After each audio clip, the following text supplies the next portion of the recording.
الحمدللہ رب العالمین والصلاة والسلام علی سید الانبیاء والمرسلین نبینا محمد وعلی آلہ وصحبہ اجمعین اما بعد رب اشرح لی صدری ویسر لی امری واحلل عقدۃ من لسانی یفقہوا قولی۔ محترم ناظرین کرام، احباب گرامی و دیگر سامعین، اخوان المسلمین کے رحم سے پیدا ہونے والی جتنی تکفیری تنظیمیں تھیں ایک ایک کر کے ان کے بارے میں بتایا جا رہا ہے، چاہے وہ تنظیم 65 ہو، تنظیم الجہاد ہو، تنظیم طلائع الفتح ہو، اور اس طرح سے الجماعہ اسلامیہ ہو۔ کس طرح سے جماعت اسلامیہ کے بارے میں بتایا جا رہا تھا کہ کس طرح سے اس نے اپنے تکفیری سوچ سے توبہ کر لیا اور اس نے خروج و بغاوت کے مسئلے میں بھی اپنے موقف کو بدل لیا۔ خروج و بغاوت جس طرح سے یہ لوگ واجب سمجھتے ہیں حکمرانوں کے خلاف، مسلم حکمرانوں کے خلاف، اس تنظیم نے اپنے موقف کو بدل لیا۔ اور جب وجہ پوچھی گئی تو کہا کہ یہ شرعاً ممنوع ہے۔ کہا کہ ہم نے غور سے جائزہ نہیں لیا تھا اس پر، بس سید قطب اور اس جیسے اخوانی لیڈروں اور مصنفین کی کتابوں کو پڑھ کر کے، ان کی لٹریچر کو پڑھ کر کے ہمارے اندر یہ جوش پیدا ہوا تھا اور ہم نے تنظیم بنائی اور پھر مسلمانوں کی تکفیر کرنا شروع کر دیا۔ لیکن جب گہرائی سے مطالعہ کیا گیا کتاب و سنت کا تو سمجھ میں آیا کہ یہ چاہے خروج بغاوت ہو یا تکفیری سوچ ہو، یہ سب ممنوع ہے، یہ سب صحیح نہیں ہے۔ اور اس کے چند اسباب ہیں۔ خروج و بغاوت سے کبھی فائدہ نہیں ہوا، بلکہ پہلے کے مقابلے ہمیشہ نقصان زیادہ ہوا۔ یعنی خروج و بغاوت سے پہلے جس طرح سے حالات رہتے ہیں، خروج و بغاوت کے بعد حالات اس سے کہیں زیادہ بدتر ہو جاتے ہیں۔ یہ تجربہ ہے، تاریخی تجربہ ہے۔ آپ پوری تاریخ ہے اسلامک ہسٹری کی، آپ مطالعہ کریں کہ جب جب خروج اور بغاوت کیا گیا ہے، چاہے وہ بنو امیہ کا دور ہو، حتیٰ کہ چاہے وہ خلافت راشدہ کا دور ہو، چاہے وہ بنو امیہ کا دور ہو، اس کے بعد عباسی دور ہو، یا جب جب بھی بغاوت کیا گیا ہے، خروج کیا گیا ہے، تو آپ دیکھیں گے کہ تباہی مزید بڑھی ہے، کبھی کم نہیں ہوئی ہے۔ اور سماج اور معاشرے کا اصلاح کا کام، بہتری کا کام خروج اور بغاوت کے ذریعے سے کبھی نہیں ہوا ہے۔ خروج اور بغاوت کے ذریعے سے اصلاح معاشرہ کا کام کبھی نہیں ہوا ہے اور نہ ہوگا۔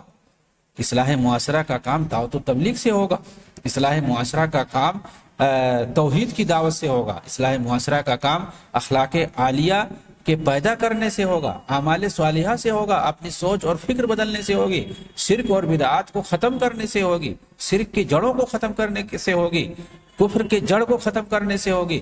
معاشرے کے اندر، سماج کے اندر جب تک ہم اصلاح نہیں کریں گے اور سماجی برائیاں جو ہیں ان کو ختم کریں گے، تب اس کے اور جو سماجی اعمال ہیں، برائیاں ہیں، سود خوری ہے، جھوٹ ہے، رشوت ہے، غیبت ہے، یہ ساری چیزیں، زناکاری ہے، فساد ہے، جب یہ ساری چیزیں جب ہم ختم کریں گے، بچوں کے اندر توحید پیدا کریں گے، شرک کو ختم کریں گے، بدعات اور خرافات کو ختم کریں گے، شرکیات کو ختم کریں گے، صالح معاشرہ ہم جب پیدا کریں گے، تب اس کے بعد اصلاح معاشرہ ممکن ہے۔ حکمرانوں کے خلاف خروج اور بغاوت سے کچھ ہونے والا نہیں ہے، کبھی نہیں اصلاح کا کام ہوا ہے۔ اور آپ دیکھ لیں، چاہے وہ انبیاء کی سیرت پڑھ لیں، صحابہ کی سیرت پڑھ لیں، صالحین، سلف صالحین کی آپ سیرت پڑھ لیں، ائمہ کرام اور محدثین اعظام کی آپ سیرت پڑھ لیں، کیسے یہ لوگ معاشرے کے اصلاح کا کام کرتے تھے۔ کبھی نہیں ان کو سروکار ہوتا تھا حکمرانوں سے، اور یہ کہ جو ہے ان سے لڑنے، ان کے خلاف خروج اور بغاوت کرنے والے ہمیشہ جو یہ خوارج رہے ہیں، تکفیری سوچ والے رہے، طاغوتی سوچ والے رہے۔ یہ لوگ مسلمانوں کو طاغوت، حکمرانوں کو طاغوت کہتے چلے آئے ہیں۔ یہ صحابہ کے دور ہی سے چلا آ رہا ہے۔ یہ ایک چھوٹی سی جماعت ہمیشہ مسلمانوں میں رہی ہے، اور انہی لوگوں نے خروج اور بغاوت کیا اور سماج کو مزید تباہی اور بربادی میں لے جانے کا کام کیا ہے۔ یہ تاریخ سے ہمیں پتہ چلتا ہے، اور بہت مرتبہ ایسا بھی ہوا ہے کہ اس میں اچھے خاصے بھولے بھالے لوگ بھی شریک ہو گئے، ان کو نہیں پتہ چلا، بعد میں احساس ہوا کہ ہم سے یہ جو غلطی ہوئی ہے۔ تو آج بھی اس طرح سے بہت سارے لوگ جو معصوم قسم کے ہوتے ہیں، ان کو نہیں پتہ ہوتا ہے، وہ لوگ اس میں ایسے خوارج کی فکر کے اندر، ان کی تنظیموں کے اندر شامل ہو جاتے ہیں، اور وہ بھی وہی کام کرنا شروع کر دیتے ہیں، اور انہیں تاریخ سے سبق نہیں ملتا ہے، اور وہ تاریخ پڑھتے ہی نہیں ہیں کہ حقیقی تاریخ ہماری کیا ہے، مسلمانوں کی حقیقی تاریخ کیا ہے، کہ وہ سیرت کا مطالعہ کرے، صحابہ کی تاریخ کا مطالعہ کرے، اور مسلم حکمرانوں کی تاریخ کا، جو صالحین اور ائمہ رہے ہیں، گزرے ہیں، مسلمین جو گزرے ہیں، ریفارمر جو گزرے ہیں مسلم تاریخ کے اندر، اسلامی تاریخ کے اندر، یہ جو بڑے بڑے مجددین گزرے ہیں، ان کی تاریخ اگر پڑھیں تب ان کو سمجھ میں آئے گا کہ اسلامی تاریخ کے اندر کس طرح سے لوگ پیدا ہوئے اور کیسے انہوں نے اصلاح سماج کا کام کیا ہے۔ خروج و بغاوت سے اصلاح سماج ہونا ممکن نہیں ہے۔ جس حکومت کے ساتھ ہم نے عہد و پیمان کر لیا تو اب اسے توڑنا حرام ہے، حدیث اس بات کی شاہد ہے۔ ان لوگوں نے کہا کہ یہ ہم نے پتہ لگایا۔ اس تنظیم کے اعترافات کو جنرل حبیب عادلی نے مصطفیٰ بکری کے ساتھ اپنے گفتگو میں معجزہ مانا کہ کیسے جو ہے ان لوگوں نے اس طرح سے توبہ کر لیا، ایسا تو تاریخ میں، مصر کی تاریخ میں ایسا پہلی بار ہوا۔ چنانچہ کہا کہ اس جماعت کو کتاب و سنت کی طرف لانے میں ہم کامیاب ہوئے اور ان کے ان اعترافات کو ہم نے ازہر کے علماء پر پیش کیا تاکہ کتاب و سنت کی روشنی میں اس کی حقیقت واضح ہو سکے، تو انہوں نے اسے ایک اچھا قدم قرار دیا اور اس پر نظر ثانی کرنے کو کہا۔ نظر ثانی کرنے کے بعد کہا کہ یہ شرعی نصوص پر مبنی ایک اچھا عمل ہے۔ پھر جنرل حبیب نے کہا کہ میری نظر میں وقت کا یہ معجزہ ہے کہ ایسے وقت میں جب دنیا جرائم اور دہشت گردانہ تکفیری افکار و نظریات سے دوچار ہے، یہ لوگ ان سے رجوع کر رہے ہیں، یہ تو ایک معجزہ ہے۔ جریدۃ الاسبوع 8 مارچ 2004 میں یہ جو ہے انٹرویو شائع ہوا تھا، اور الجماعہ الاسلامیہ جو پہلے تکفیری سوچ اور نظریہ رکھتی تھی سید قطب والی، اس کے بعد ان لوگوں نے توبہ کر لیا حکومت کے سامنے۔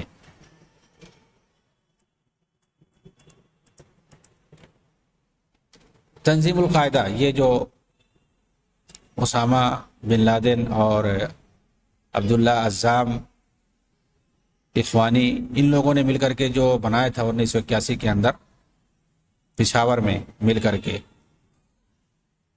اس کو اگر دیکھا جائے تو دور حاضر میں امت مسلمہ کو جتنی مصیبت اس خارجی تنظیم سے اٹھانی پڑی اتنا کسی اور وجہ سے نہیں۔ اس تنظیم سے جڑے خوارج جہاں بھی گئے وہاں فتنہ فساد پھیلا، وہاں کے مسلمانوں کے لیے لوگ مصیبت بنے، بطور خاص افغانستان، سوڈان، عراق، شام، یہ جہاں بھی گئے اس تنظیم کے لوگ ہر جگہ مصیبت بن کر آئے۔ اس تنظیم کی بنیاد بھی اخوانی جماعت کی فدائی مسلح تنظیم اور تنظیم الخاص مانی جاتی ہے، اسی سے جڑے لوگوں نے اس کو بنایا، جسے اخوان المسلمین کی حفاظت کے لیے حسن بنا نے بنایا تنظیم الخاص۔ اور فکری طور پر یہ تنظیم سید قطب کے افکار اور ان کے ذریعے بنائی جانے والی تنظیم 65 سے متاثر ہے، یہ القاعدہ تنظیم۔ اس کے یہاں سید قطب کی معالم فی الطریق اور فی ظلال القرآن اور العدالہ الاجتماعیہ جیسی کتابیں اصول کی حیثیت رکھتی ہیں القاعدہ کے اندر۔ ان کے علاوہ دیگر اہل سنت کے علماء کی ان کے یہاں کوئی قدر نہیں، بلکہ انہیں یہ درباری علماء حیض و نفاس کا مولوی کہہ کر ان کا مذاق اڑاتے ہیں۔ ان کی نگاہ میں دنیا کے اندر کوئی بھی حکومت اسلامی نہیں ہے اس وقت سوائے ملا عمر کی حکومت کے، اور ان کی حکومت کے علاوہ کہیں دارالاسلام نہیں ہے۔ اس کا سرگنا اسامہ بن لادن خود غاروں میں چھپ کر بیانات دیتا ہے، جسے الجزیرہ سنایا کرتا ہے۔ یہ لوگ پہنچ جاتے ہیں وہاں پر دہشت گردوں کے پاس، اور پورے عالمی اسلام کے لیے مصیبت پر مصیبت بنتا جاتا ہے۔ ایران، اسرائیل کو چھوڑ کر پوری دنیا میں دھماکے کرتے ہیں، فتنہ و فساد پھیلاتے ہیں اور مسلمانوں کے لیے پریشانی اور مصیبت کا سبب بنتے ہیں۔ القاعدہ کے ذریعے کیے گئے تخریبی سرگرمیوں پر اگر نظر ڈالی جائے تو سمجھ میں آئے گا کہ اسے مسلمانوں کی تباہی کے لیے وجود میں لایا گیا ہے۔ 100% فتنہ و فساد پھیلانا۔ انکار منکر سے متعلق قائدی خوارج نے ماضی کے معتزلہ و خوارج کا راستہ اپنایا، گرچہ اس کے لیے دین و دنیا دونوں برباد کرنا پڑا۔ یہ انجام سے بے پرواہ ہو کر کمر میں بم باندھ کر نکل پڑتے ہیں، خود ہی مفتی اور خود ہی حاکم بن کر لوگوں کی تکفیر اور قتل و غارت گری شروع کر دیتے ہیں۔ شیطان کے بہکاوے میں آ کر یہ سمجھتے ہیں کہ اسلام کا دفاع کر رہے ہیں، حالانکہ اسلام کے لیے سب سے بڑی یہ مصیبت قتل و غارت گری یہ کرتے ہیں، اور بدنام سارے مسلمان ہوتے ہیں۔ دشمنان اسلام کے نزدیک بن لادن، ایمن ظواہری اور بغدادی جیسے خونخوار بھیڑیے مسلمانوں کی نشانی بن چکے ہیں۔ انہی کو مانا جاتا ہے کہ یہ دیکھو تمہارے مسلمان ہیں، یہ تمہارے پیشوا رہنما ایمن ظواہری، یہ ابو بکر بغدادی، اسامہ بن لادن، ان جیسے خونخوار بھیڑیوں کو مسلمانوں کا سمبل سمجھ لیا گیا آج کے دور میں، اور ان کے پیچھے کون ہے اس کا پتہ لگانا بڑا مشکل۔ ویسے حالات و ظروف اور تاریخی تجربات سے یہ سمجھ میں آتا ہے کہ یورپ اور امریکہ بلکہ دنیا کے تمام گوشوں میں جس طرح اسلام پھیلتا جا رہا، پھیلتا جا رہا تھا. دشمنان اسلام بالخصوص یہود و نصارہ اور دشمنان صحابہ رافضیوں کی نیندیں اس کی وجہ سے حرام ہو رہی تھی کہ اسلام موجودہ دور میں، موجودہ جو ٹیکنالوجی ہے دور حاضر کے، اس کی بدولت کس طرح سے اسلام پھیلتا جا رہا تھا. اس وجہ سے دشمنان اسلام کی نیندیں اڑ رہی تھیں. اس میں یہود و نصارہ اور رافضی ایرانی یہ سب شامل ہیں، ان کی نیندیں حرام ہو رہی تھیں.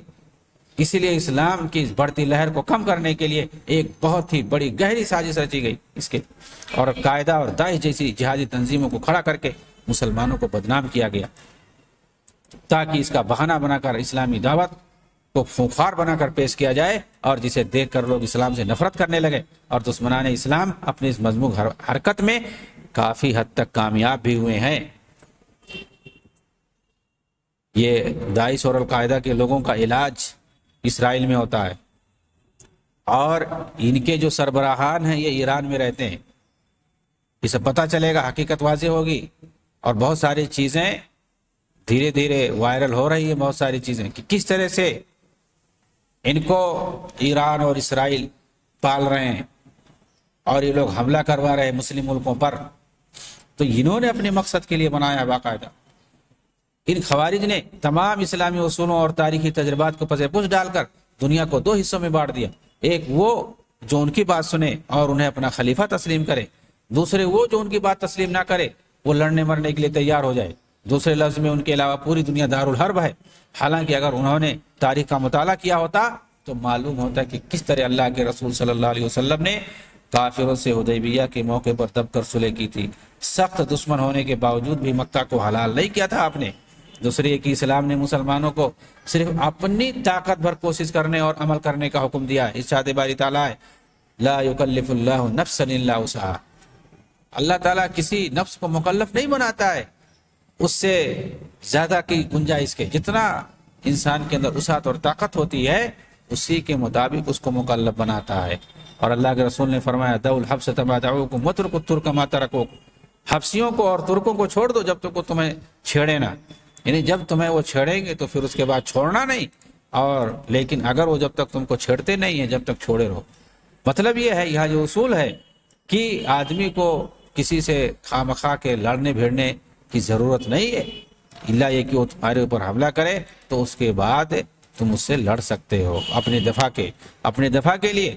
خود نبی کریم صلی اللہ علیہ وسلم نے یہودی قبائل سے معاہدہ کیا تاکہ ان کے شر سے محفوظ رہا جائے اور دعوت کے کام کو آسانی ہو. چنانچہ صلح حدیبیہ اور یہودیوں کے ساتھ معاہدوں کی وجہ سے جزیرے عرب کے اندر اسلامی دعوت خوب پھیلی اور لوگ جوک در جور اسلام میں داخل ہونے لگے. جہاد کے لیے کچھ شرائط ہیں، کوئی بھی تلوار لے کر نکل پڑے اور جس کو چاہے قتل کر دے. یہ خوارج کا دین ہے، دین اسلام سے اس کا کوئی تعلق نہیں. خود کو ہلاکت میں ڈالنا ہے، دوسرے مسلمانوں کو مصیبت میں پیدا کرنا ہے، مصیبت ڈالنا ہے. علامہ ابن باز نے کہا ھذا العصر عصر الرفق والصبر والحکمہ وليس عصر الشدة. الناس اکثرهم في جهل في غفلة ایثار في الدنيا. لابد من الصبر لابد من الرفق حتى تصل الدعوة حتى يبلغ الناس وحتى يعلموا. یہ چیزیں کہی ہیں علامہ ابن باز رحمۃ اللہ علیہ نے کہ یہ زمانہ نرمی، صبر اور حکمت کا زمانہ ہے، سختی کا زمانہ نہیں ہے. اس وقت اکثر لوگ جہالت میں مبتلا ہیں، غفلت اور دنیا داری کا شکار ہے. اس لیے صبر ضروری ہے، نرمی ضروری ہے تاکہ ہر جگہ دعوت پہنچے، لوگوں کے پاس اسلام پہنچے اور اس کی حقیقت کو سمجھ سکے. ویسے بھی جہاد کے لیے ولی امر یعنی مسلم حاکم کی اجازت کا ہونا ضروری ہے. حکومت سے بغاوت کرنے والی کوئی تنظیم اس کا حق نہیں رکھتی. فرمان نبوی الامام جنہ یقاتل من ورائہ ویتقی بہ.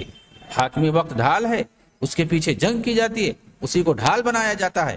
ابن ابی العز الحنفی نے لکھا، شرح طحاویہ جنہوں نے لکھی ہے کہ الحج والجہاد فرضان يتعلقان بالسفر فلا بد من سعي فيهما ويقاوم فيها العدو. هذا المعنى كما يحصل بالامام البر يحصل بالامام الفاجر. حج اور جہاد دونوں فرض ہیں، دونوں کا تعلق سفر سے ہے، اس لیے دونوں میں کسی ذمہ دار کا ہونا ضروری ہے جس میں دشمنوں کا بھی سامنا ہوتا ہے. چنانچہ اس کی ذمہ داری جس طرح نیک حاکم سے ادا ہوتی ہے اسی طرح برے حاکم سے بھی ادا ہو جائے گی. تو جہاد کا تعلق یہ عقیدے میں مسلمانوں کے شامل ہے کہ جہاد کا تعلق یہ حاکم وقت سے ہے. کوئی بھی تلوار لے کر کے نکل جائے اور اپنا جو ہے تنظیم بنا کر کے خواہ کے ایک جو امیر چن لے اور اس کے ذریعے سے جہاد کرنا شروع کر دے، تو یہ اسلام میں ایسا کہیں نہیں ملتا ہے اور نہ ایسی تعلیم دی گئی ہے۔ الامام جنہ کہا گیا ہے، حاکم وقت کو کہا گیا ہے۔ اسی طرح اگر کبھی کافروں کا زور بڑھ جائے، جسے آپ سمجھ سکتے ہیں فی الوقت، اور تعداد اور طاقت میں مسلمانوں کے مقابلے میں زیادہ دکھائی دے، تو ایسی صورت میں ان کے ساتھ معاہدہ اور سمجھوتا کر کے رہنا ضروری ہے۔ شیخ الاسلام ابن تیمیہ نے کہا وَمَعْلُومٌ أَنَّ ذَلِكَ مَشْرُوطٌ بِالْقُدْرَةِ وَالْإِمْكَانِ فَقَدْ تَكُونُ الْمَصْلِحَةُ الْمَشْرُوعَةُ أَحْيَانًا هِيَ التَّأَلُّفُ بِالْمَالِ وَالْمُسَالَمَةِ وَالْمُعَاهَدَةِ كما فعله النبي صلى الله عليه وسلم غير مرة، والإمام إذا اعتقد وجود القدرة ولم تكن حاصلة كان الترك في نفس الأمر أصلح۔ اور یہ ہجومی حملہ طاقت اور امکانیات کے ساتھ مشروط ہے، لیکن کبھی کبھی مصلحت اس بات میں ہوتی ہے کہ مال کے ذریعے تالیف قلب اور مصالحت اور معاہدے کے ساتھ رہا جائے، جس طرح سے نبی اکرم صلی اللہ علیہ وسلم نے کئی مرتبہ کیا، لیکن حاکم وقت جیسے ہی طاقت پائے اصلی حالت میں واپس آ جائے۔ بصورت دیگر مصالحت ہی بہتر ہے، اور آخری صورت میں اگر دین کے لیے اگر زیادہ خطرہ ہو تو ان کے بیچ سے ہجرت کر جانا یہ اسلام میں بتایا گیا ہے۔ یعنی دین کے لیے لڑ کر خود کو ہلاک کرنا اسلام میں نہیں بتایا گیا ہے، بلکہ اس جگہ کو چھوڑ دینے کے لیے کہا گیا ہے اگر دین پر آپ عمل نہیں کر پا رہے تو۔ معصوم مسلمانوں کا خون بہانا، ان خونخوار بھیڑیوں نے معصوم لوگوں حتیٰ کہ مسلمانوں کو بھی قتل کرنے میں کوئی آر محسوس نہیں کیا، اور قتل و غارت گری کے نت نئے طریقے استعمال کیے۔ ان کا حال ڈاکوؤں جیسا ہے جو مال لوٹنے کے لیے ہر کسی کی جان لے لیتے ہیں، بلکہ ان درندوں کا حال ان سے بھی کہیں گئی گزری ہے، کیونکہ یہ مومنوں کو بھی مارنے میں فخر محسوس کرتے ہیں، اس طرح اپنے عمل سے اللہ اور اس کے رسول سے جنگ کرتے ہیں۔ جہاد فی سبیل اللہ کی رسوائی اور دعوت دین کے لیے بہت بڑی رکاوٹ یہ بنے ہیں۔ ان کے نزدیک کتاب اللہ اور سنت رسول کی توجیحات، احکام و فرامین کی کوئی حیثیت نہیں۔ ارشاد باری تعالیٰ من یقتل مؤمنا متعمدا فجزاؤہ جہنم خالدا فیہا وغضب اللہ علیہ ولعنہ وأعد لہ عذابا عظیما۔ کیا مفہوم ہے اس کا؟ سورہ نساء کی آیت نمبر 93 میں اللہ تعالیٰ نے کیا فرمایا کہ کسی بھی مومن کو اگر کوئی جان بوجھ کر کے مارتا ہے اس کا ٹھکانہ جہنم ہے، جہاں ہمیشہ ہمیشہ رہے گا۔ اللہ کی غضب ہو اس پر، لعنت ہو اس پر، عذاب عظیم اللہ نے اس کے لیے بنا رکھا یہ چیز۔ لیکن یہ لوگ مارتے ہیں، دھڑلے مارتے ہیں، اور جو اپنے آپ کو جنت میں جانے کی تمنا رکھتے ہیں، شہید بھی کہتے ہیں، مسلمانوں کو قتل کر کے مار کر کے۔ مسئلہ یہ ہے کہ ان کو حشیش پلا دیا جاتا ہے، افیم پلا دیا جاتا ہے کہ یہ تمہاری نگاہ میں مسلمان نہیں ہے، ان کو کافر سمجھ کے مارنا، کافر سمجھ کے مارو گے تب جنت ملے گی، مومن سمجھ کے کون مارتا ہے؟ تو یہ لوگوں کو پہلے بتایا جاتا ہے کہ یہ کافر ہیں، اس کے بعد یہ لوگ مار کر کے جنت کی تمنا کرتے ہیں، نعوذ باللہ۔ نبی اکرم صلی اللہ علیہ وسلم نے خون انسانیت کی حرمت اور اس کی اہمیت بتلاتے ہوئے کیا فرمایا؟ ان دماءکم واموالکم واعراضکم حرام علیکم، تمہارا خون، تمہارا مال، تمہاری عزت آبرو یہ حرام ہے۔ ایک مسلمان کا دوسرے مسلمان کے لیے کوئی کسی کو قتل نہیں کر سکتا ہے، کوئی کسی کی عزت و آبرو سے کھیل نہیں سکتا ہے، کوئی کسی کا مال چھین نہیں سکتا ہے، چرا نہیں سکتا ہے، یہ سب حرام ہے۔ اللہ کے رسول نے ایک حدیث کے اندر بتا دیا ہے کہ یہ حرام کام ہے۔ من حمل علینا السلاح فلیس منا، اگر کوئی ہمارے اوپر ہتھیار اٹھائے، مسلمانوں پر اگر کوئی ہتھیار اٹھاتا ہے وہ ہمارے دین سے خارج ہے، ہمارے دین میں نہیں ہے۔ یہ دھمکی اللہ کے رسول کی طرف سے۔ ابغض الناس الی الی اللہ ثلاثہ، اللہ کے نزدیک تین قسم کے لوگ بڑے ہی مبغوض ہیں، بڑی مکروہ ہے۔ کون کون ہے؟ ملحد فی الحرم، حرم کے اندر الحاد کرنے والا، برائی کرنے والا، وہ مبتغن فی الاسلام سنت الجاہلیہ، اسلام کے اندر جاہلیت کی سنت اپنانے والا، وہ مطلب دم امرئ بغیر حق لیحرق دمہ، اور بلا حق ناحق کسی معصوم جان کو لینا۔ تو یہ چیزیں اسلام کے اندر اللہ رب العالمین نے بتایا کہ اللہ کے نزدیک یہ بہت ہی خطرناک، ایسے بندے مکروہ ہیں، اللہ کے نزدیک مبغوض ہیں، ناپسندیدہ ہیں۔ من خرج علی امتی یضرب برا وفاجرها ولا يتحاس في مؤمنها ولا يفي الذي عهد عهده فليس مني ولست منه، جو ہتھیار لے کر کے نکل جائے، مسلمانوں کو مارتا پھرے، یہاں تک کہ جو معاہد کافر ہے ان کے عہد کی خلاف ورزی کرے، ان کو بھی مارے۔ اللہ کے رسول نے فرمایا کہ اگر ایسا آدمی کرتا ہے تو نہ میں اس سے ہوں نہ مجھ سے وہ ہے۔ اللہ کے رسول نے برات کا اظہار کیا ایسے انسان سے۔ دیکھیے معاہد کافر کو بھی مارنے سے اللہ کے رسول نے منع فرما دیا کہ جو مسلمان ملکوں کے اندر کافر آ کر کے رہتے ہیں اقامے کے ساتھ، اور امن کے ساتھ ان کے پاس کاغذ ہوتا ہے امن کا، اور پھر بھی اس کو مار دیا جاتا ہے، اگر ایسا کوئی کرتا ہے تو میں اس سے برات کا اظہار کرتا ہوں۔ اگر کوئی ادنا سا مسلمان کسی کو امان اگر دے دیا ہے، اس کو اجازت دے دی ہے اپنے ملک میں بسانے کی یا آنے کی، تو پھر اس کو مار نہیں سکتے ہیں۔ اور یہاں تو حکمران ان کو اجازت دیتے ہیں، حکومت کی طرف سے ان کو آنے کو سرٹیفکیٹ دی جاتی ہے کہ وہ آئیں اپنا سیاحت کر کے چلے جائیں۔ تو اگر ایسا آدمی آتا ہے، کوئی سامان بیچنے آتا ہے یا اسی طرح سے آتا ہے کچھ کام کرنے کے لیے آتا ہے، کسی طرح سے بھی اگر آتا ہے تو وہ معاہد ہے، اس لیے کہ وہ کاغذ کے ساتھ آتا ہے باقاعدہ، تو اس کو نہیں مار سکتے ہیں۔ تو نہ ہی معاہد کافر کو مار سکتے ہیں کسی مسلم ملک کے اندر یہاں، اور نہ ہی کسی مسلمان کو مارنے کا حق ہے، اس کا خون بہانے کا حق نہیں ہے کسی کا، حتیٰ کہ کوئی برا ہو یا نیک ہو، کسی کو بھی نہیں مار سکتے ہیں۔ اللہ کے رسول نے کہا برا و فاجرہ، چاہے وہ برا ہو یا نیک ہو، کسی کو بھی مارنے کا حق نہیں ہے۔ اگر ایسا کوئی کرتا ہے تو فلیس منی ولست منہ، وہ نہ مجھ سے ہے نہ میں اس سے ہوں۔ اللہ کے رسول نے برات کا اظہار کر لیا ایسے آدمی سے۔ صاحب امان اور معاہدہ سے جڑے لوگوں کے خون کو بھی حلال سمجھتے ہیں یہ خارجی، ان کو بھی مارتے ہیں۔ ایسے لوگ اسلام کے ذمے میں ہوتے ہیں، حالانکہ انہیں قتل کرنا حرام ہے۔ حدیث کے اندر من قتل نفسا معاہدا لم یرح رائحۃ الجنہ وان ریحھا لیوجد من مسیرۃ 40 عاما، کہ جس نے کسی معاہد کافر کو مارا، معاہد کافر کسے کہتے؟ یہی ہے کہ جو امان کے ساتھ، جو معاہدے کے ساتھ وہ مسلم ملک میں آتا ہے، تو ظاہر سی بات ہے اس کو نہیں مار سکتے ہیں۔ اور آج کل معاملہ ایسے ہی ہے، جو ایک دوسرے سے سفارتی تعلقات اگر کسی کافر ملک سے اگر قائم ہو گیا ہے تو وہاں کا جو کافر ہوتا ہے وہ معاہد کافر مانا جاتا ہے، وہ اب آپ کے ملک میں وہ آ سکتا ہے، تجارت کر سکتا ہے، سیاحت کر سکتا ہے، جو بھی کرے، اور ایسی صورت میں ہم اس کو نہیں مار سکتے ہیں۔ تو اللہ کے رسول نے کہا اگر جس نے کسی معاہد کافر کو مارا تو جنت کی بو نہیں پائے گا، جنت کی خوشبو نہیں پائے گا وہ، حالانکہ جنت کی خوشبو 40 سال کی مسافت پر پائی جاتی، اتنی دور پائی جاتی، پھر بھی اس کو جنت کی خوشبو نصیب نہیں ہے۔ اسی طرح دوسرے ملکوں کے سفیروں کا قتل بھی حرام ہے، گرچہ وہ کافر ممالک کے ہوں۔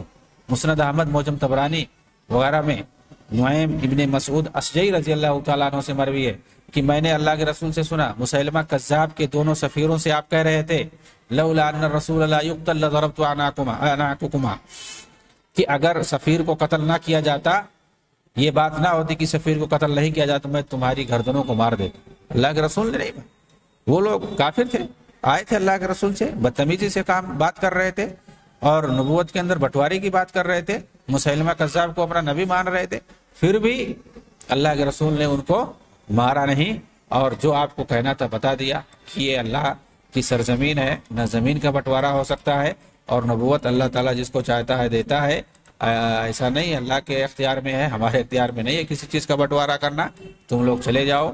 اور آپ نے کہا ایک دن کا اٹھا کر کے کہ اتنی برابر بھی مجھ سے تم نہیں پا سکتے ہو، جا کے بتا دو۔ تو اللہ کے رسول نے ان لوگوں سے کہا اگر سفیروں کو مارنا صحیح نہیں ہوتا جیسا کہ وہ حقیقت ہے تو میں تمہاری گردن مار دیا ہوتا اب تک۔ مزید یہ خوارج جب عہد و امان والے دستاویز جیسے پاسپورٹ، ٹکٹ وغیرہ جب آتے ہیں اجنبی ممالک میں، یہ لوگ ہوتے ہیں لے جا کر، یہ خوارج خود جب دوسرے ملکوں میں جاتے ہیں، کافر ملکوں میں، اپنے دستاویزات کے ساتھ، پاسپورٹ کے ساتھ، ٹکٹ کے ساتھ، تو آخر وہاں کس بنیاد پر بم دھماکے کرتے ہیں؟ یہ لوگ تو خود امان کے ساتھ گئے ہوئے ہیں، ان کو امان دیا گیا ہے، اب یہ امان کی خلاف ورزی کرتے، یہ بھی بہت گناہ کا کام ہے، حرام کام ہے کہ اگر آپ کسی کافر ملک میں جائیں اور وہاں آپ کو امان مل گئی ہو تو آپ کسی کو بھی مار نہیں سکتے ہیں، آپ خود امان میں ہیں۔ تو یہ لوگ جو ہے وہاں جا کر کے بم دھماکے کرتے ہیں اسلام کو بدنام کرنے کے لیے یا اس کی سربلندی کے لیے۔ کیا وجہ ہے؟ کیونکہ عہد و پیمان کا توڑنا یہ خیانت ہے، اور شریعت میں اسے منع کیا گیا۔ سنن ترمذی کی ایک روایت ہے، مشہور روایت ہے سلیم ابن عامر کی، کہتے ہیں کہ کانا بین معاویہ و بین الروم عہد، ترجمہ یہ ہے کہ معاویہ رضی اللہ تعالیٰ عنہ اور رومیوں کے درمیان معاہدہ ہو گیا تھا ایک مدت تک کے لیے، کچھ سالوں کے لیے معاہدہ ہو گیا تھا کہ اب وہ لڑائی نہیں کریں گے ایک دوسرے سے۔ کیسے اللہ کے رسول نے مکہ والوں سے 10 سال کے لیے معاہدہ کر لیا تھا کہ 10 سال اب لڑائی نہیں کریں گے، تو ایسے ہی سیدنا معاویہ نے اپنی خلافت کے دور میں رومیوں سے معاہدہ کر لیا تھا۔ اس مدت میں معاویہ رضی اللہ تعالیٰ عنہ ان کے شہروں میں جاتے تھے، یہاں تک کہ جب معاہدہ کی مدت گزر گئی تو انہوں نے ان سے جنگ کی۔ ایک شخص عربی یا ترکی گھوڑے پر سوار ہو کر کے آیا اور وہ کہہ رہا تھا اللہ اکبر اللہ اکبر، وعدہ کا پاس و لحاظ وہ بدعہدی نہیں ہونی چاہیے۔ لوگوں نے اس کو غور سے دیکھا تو وہ عمرو ابن عبسہ رضی اللہ تعالیٰ عنہ تھے۔ معاویہ نے ایک شخص کو ان کے پاس بھیجا، اس نے ان سے پوچھا تو انہوں نے کہا کہ میں نے رسول اللہ صلی اللہ علیہ وسلم کو فرماتے ہوئے سنا ہے جس شخص کا کسی قوم سے معاہدہ ہو تو معاہدہ نہ توڑے اور نہ نیا معاہدہ کرے جب تک کہ اس معاہدہ کی مدت پوری نہ ہو جائے یا برابری پر عہد ان کی طرف واپس نہ کر دے۔ یہ سن کر معاویہ رضی اللہ تعالیٰ عنہ واپس آ گئے، یعنی حضرت معاویہ رضی اللہ تعالیٰ عنہ ابھی مدت پوری نہیں ہوئی تھی معاہدے کی اور آپ حملہ کرنا چاہتے تھے، دشمنوں کی سرزمین کی طرف آپ نکل گئے تھے رومیوں پر حملہ کرنے کے لیے، لیکن ایک صحابی رسول کے ذریعے سے جب یہ پتا چلا کہ جب تک مدت پوری نہ ہو جائے جب تک جو ہے حملہ نہیں کر سکتے ہیں، یہ بدعہدی اور خیانت ہوگی۔ جب حضرت معاویہ رضی اللہ تعالیٰ عنہ کو یہ حدیث پتہ چلی تو آپ وہاں سے فوراً واپس آ گئے اور مدت کی ختم ہونے کا آپ نے انتظار کیا۔ عمرو بن عبسہ رضی اللہ تعالیٰ عنہ نے معاویہ رضی اللہ تعالیٰ عنہ کے اس عمل کو اس لیے ناپسند کیا کیونکہ معاہدہ کی مدت پوری ہونے کے فوراً بعد دشمن کو آگاہ کیے بغیر جنگ کرنا یہ صحیح نہیں ہے، اور بہتر یہ کہ مدت پوری ہونے کے بعد دشمن کو آگاہ کر دیا جائے پھر جنگ شروع کی جائے، کہ آگاہ اس طرح سے کر دیا جائے کہ بھائی جو ہمارے اور آپ کے درمیان معاہدہ ہوا تھا اب اس کی مدت ختم ہو چکی ہے، بس اتنا بتا دینا کافی کہ بھائی مدت اب ختم ہو گئی، جو ہم نے سیز فائر کیا تھا اتنے دن کے لیے وہ ختم ہو گئی، آپ کو پتا ہونا چاہیے۔ اس کے بعد آدمی چاہے تو لڑائی کرے اور چاہے تو نہ کرے، لیکن جب تک وہ باقی ہے لڑائی نہیں کر سکتے ہیں۔ امام شافعی نے کہا اذا دخل قوم من المسلمین بلاد الحرب بامان فالعدو منهم آمنون الی یفارقوهم او یبلغ مدت امانهم۔ دیکھیے کیا کہہ رہے ہیں امام شافعی کہ جب مسلمان بلاد حرب میں جائیں یعنی کافروں کے ہاں جائیں تو چاہیے کہ دشمن ان سے محفوظ رہے، ایسا نہیں کہ جو ہے حربی کافر ہی کیوں نہ آپ وہاں گئے، ظاہر سی بات ہے پاسپورٹ کے ساتھ گئے، امان کے ساتھ گئے، آپ کے پاس پیپر ہے تو ضروری ہے کہ آپ سے وہ محفوظ رہیں، جیسے آپ محفوظ ہیں ان کے شر سے، جیسے آپ پر وہ نہیں حملہ کر رہے ہیں، وہ نہیں مار رہے ہیں آپ کو، آپ امن و امان کے ساتھ گئے ہیں۔ آپ کے خلاف کوئی بھی اگر چھیڑخانی کرے یا آپ کو کوئی مارے تو فوراً آپ کیا دکھاؤ گے؟ پاسپورٹ دکھاؤ گے کہ بھائی ہم تو قانونی طریقے سے آئے ہو۔ قانونی طریقے سے آئے مطلب کیا ہے؟ لیگل طریقے سے آیا ہوں، مطلب یہی ہے کہ آپ کو حکومت نے امان دیا ہے، عہد نامہ دیا ہے کہ ہاں ٹھیک ہے، پاسپورٹ کے ساتھ آپ کو کاغذ ملتا ہے باقاعدہ کہ آپ اتنے دن تک ہمارے ہاں، 1 مہینے تک، 90 دن تک، 60 دن تک آپ رہ سکتے ہیں، تو آپ کو باقاعدہ ویزے کا کاغذ ملتا ہے کہ آپ کو یہاں اجازت ہے رہنے کی اتنے مدت تک۔ تو ظاہر سی بات ہے اب وہاں کی حکومت یا اسی طرح سے وہاں کا کوئی فرد آپ کے خلاف کوئی کارروائی نہیں کر سکتا، آپ پر حملہ نہیں کر سکتا۔ اسی طرح سے امام شافعی نے کہا کہ جب ایک مسلمان ان کے کافر ملکوں میں جائے امن و امان کے ساتھ، عہد نامے کے ساتھ، تو ضروری ہے کہ جس طرح سے وہ محفوظ ہے اسی طرح سے دشمن بھی محفوظ رہیں اس سے، یعنی دشمنوں کو بھی وہ نہ چھیڑے نہ ان پر حملہ کرے اس وقت تک جب تک وہ جگہ وہ چھوڑ نہ دیں یا امان اور معاہدے کی مدت ختم نہ ہو جائے۔ ان پر ظلم کرنا اور خیانت کرنا حرام ہے، تو دشمنوں کے ملک میں جا کر بھی ہم حملہ نہیں کر سکتے ہیں۔ اگر عہد و امان کے ساتھ گئے ہیں، تم کو حملہ کرنا ہے تو بغیر معاہدہ کیے ہوئے، بغیر امان لیے ہوئے، بغیر کسی دوسرے طریقے سے آپ حملہ کیجئے، آپ گھسیے دوسرے طریقے سے۔ آپ امن و امان کے ساتھ جاتے ہیں، آپ ان کے جو ہے کیا کہتے ہیں ان کی فلائٹ میں بیٹھ کر کے، ان کے ہوائی جہاز میں بیٹھ کر کے آپ جاتے ہیں، ان کی ایئرپورٹ پر جاتے ہیں اور یہ بتاتے ہیں کہ گویا ہم آئے ہوئے ہیں، آپ کے مہمان ہیں، اور وہ لوگ باقاعدہ امان دیتے ہیں آپ کو، اور اس کے بعد جاتے آپ حملہ کرتے ہیں، یہ خیانت ہے اور یہ حدیث میں منع کیا گیا ہے باقاعدہ۔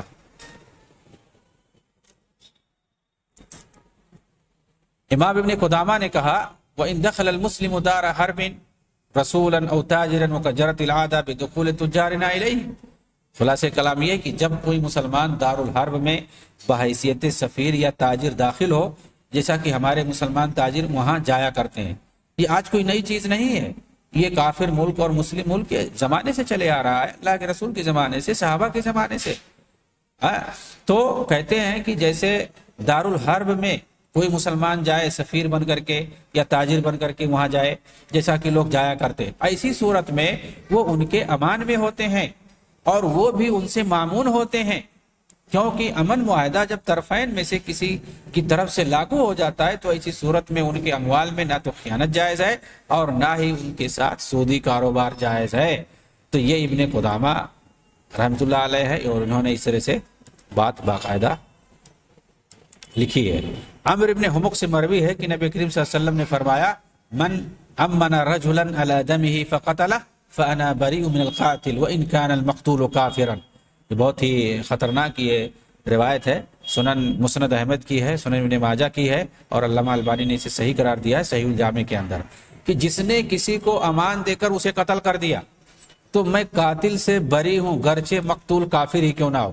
یعنی قتل جس کو کیا ہے وہ کافر ہی کیوں نہ ہو، اگر امان دینے کے بعد اس کو قتل کیا، جیسے مثال کے طور پر مسلمان ملکوں میں کوئی کافر آتا ہے سیاحت کے لیے، تجارت کے لیے، کسی غرض سے آتا ہے، اب کسی نے جو ہے تکفیری کسی شخص نے، کسی جہادی شخص نے جوش میں آ کر کے، جنون میں آ کر کے اس کو قتل کر دیا اور کہا کہ کافر ہے، مار دو جنت میں جاؤ گے، تو اس طرح سے اللہ کے رسول نے کیا فرمایا کہ میں اس سے بری ہوں۔ مطلب اللہ کے رسول نے اسے شخص سے برات کا اظہار کیا ہے کہ کافر کو بھی امان دینے کے بعد نہیں مار سکتے ہیں۔ تو یہ ان لوگوں کی سوچ ہے۔ یہ ساری چیزیں حدیثوں میں، قرآن میں آپ کو مل جائے گا کہ کس طرح سے قتل انسانیت یہ معمولی چیز نہیں ہے، کہ کسی کو بھائی یا تو جنگ میں مارا جاتا ہے، باقاعدہ دشمنوں کو جنگ میں جائز ہے، باقاعدہ میدان جنگ میں جہاں پہ شرعی جہاد کیا جا رہا ہو۔ شرعی جہاد کا میں نام لے رہا ہوں اس لیے کہ جہاد کو بدنام کیا جاتا ہے۔ شرعی جہاد جہاں ہو رہا ہو میدان جنگ میں کافروں کے مارنا جائز ہے وہاں پر، یا پھر اس کے علاوہ صرف اور صرف 3 صورتیں ہیں، یا تو قصاصاً مار سکتے ہیں، یا تو زانی محسن جو شادی شدہ ہو، یا اسی طرح سے مرتد، اور ان سب کو مارنے کی ذمہ داری فرداً نہیں کوئی لے سکتا ہے حکومت کے ذریعے سے۔ تو یہ 2-3 صورتیں ہیں مارنے کی، یا تو مرتد کی صورت میں، یا تو پھر شادی شدہ زانی ہو، اور یا پھر قصاصاً جیسے کسی کو قتل کر دیا ہے تو قاتل کو، تو یہ بھی نفاذ کرنا، حد کو نافذ کرنا، یہ بھی جو حکومت ہے اس کی ذمہ داری ہے، کسی فرد اور کسی انڈیویجل کسی شخص کی یہ ذمہ داری نہیں ہے، اور نہ کوئی شخص شخصی طور پر کوئی اسے مار سکتا ہے۔ تو یہ ساری چیزیں اصول کی باتیں ہیں، یہ سب کتاب و سنت کے ذریعے سے نتائج اخذ کر کے فقہاء نے، محققین نے، علماء نے ساری چیزیں لکھی ہیں۔ یہ جب اصول کی چیزیں، عقائد کی چیزیں جب ہم پڑھیں گے، حدیث اور تفسیر کی چیزیں جب پڑھیں گے تو ہمارے اندر صحیح سوچ پیدا ہوگی، سوال معاشرہ بنے گا، اسلامی معاشرہ بنے گا۔ اللہ تعالیٰ ہمیں اس کی توفیق دے، آمین۔ وآخر دعوانا الحمدللہ رب العالمین، والسلام علیکم ورحمۃ اللہ وبرکاتہ۔